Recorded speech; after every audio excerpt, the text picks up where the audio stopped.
Another morning. This is so tiring. Good morning, Yui.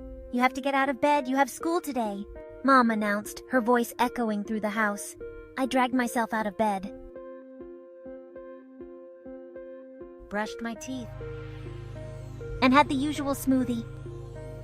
I hated school for one reason. People.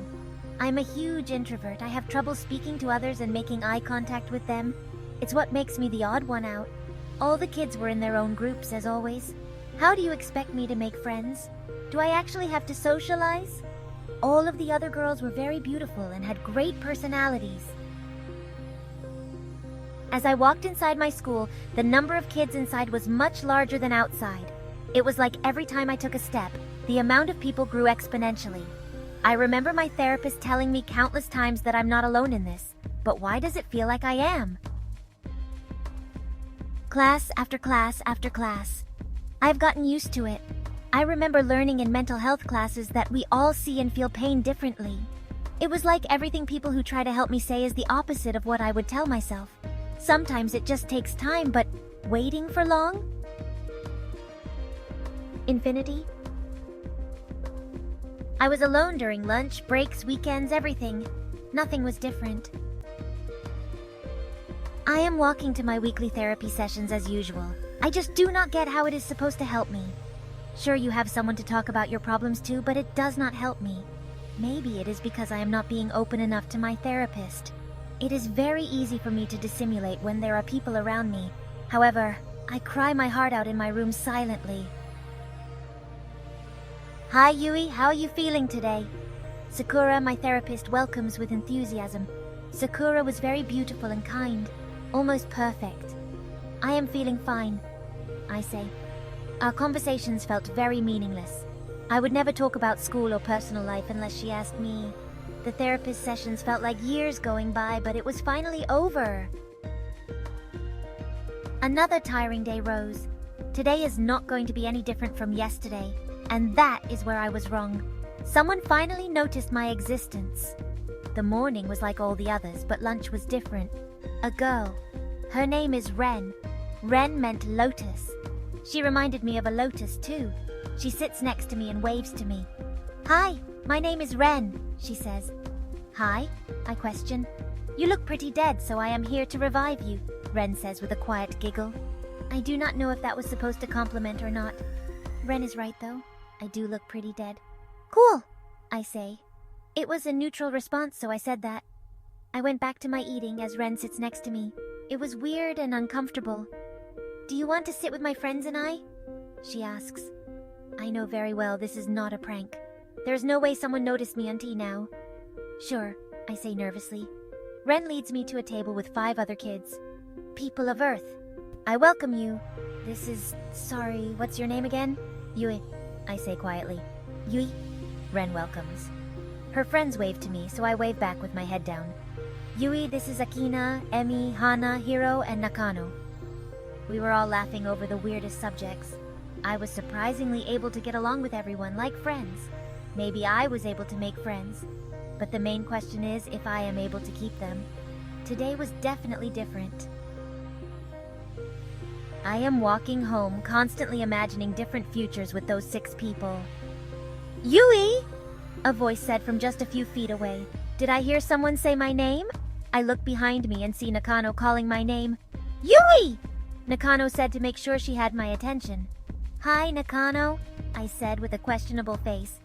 There is something I need to tell you, Nakano says mysteriously. I nodded. Okay. I am in your mental health and composure class. Nakano says. You probably do not know me from them. To be fair, I do not talk all that much in them, Nakano explains. Nakano acted like I am supposed to mad at her. I do not really know why I should be mad at her for that. Do you also have problems talking to others? I ask with an unnoticeable stutter. Yes, I do, Nakano says shyly. Have I found someone who is like me? How about you chill at my house? We can do our homework together, I offer. Sure, that sounds like fun, Nakano agrees. I lead her to my house. I never knew Nakano had the same problems as me. Nakano? I ask for her attention. Yes? Do Ren and the others know about your problems with speaking in public? I ask. I am afraid I asked that in a mean way. They know everything I have to experience, Nakano said confidently.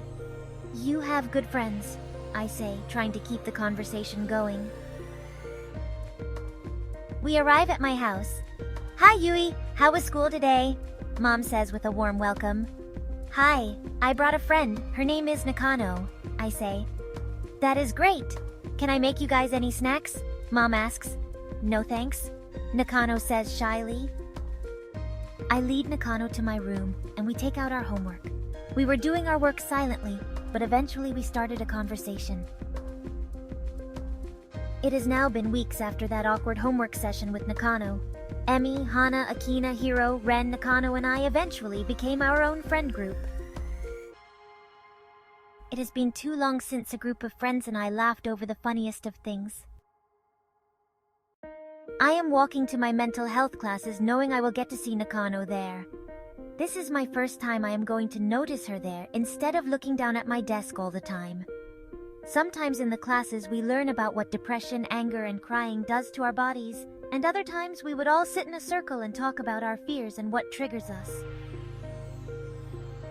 I have arrived.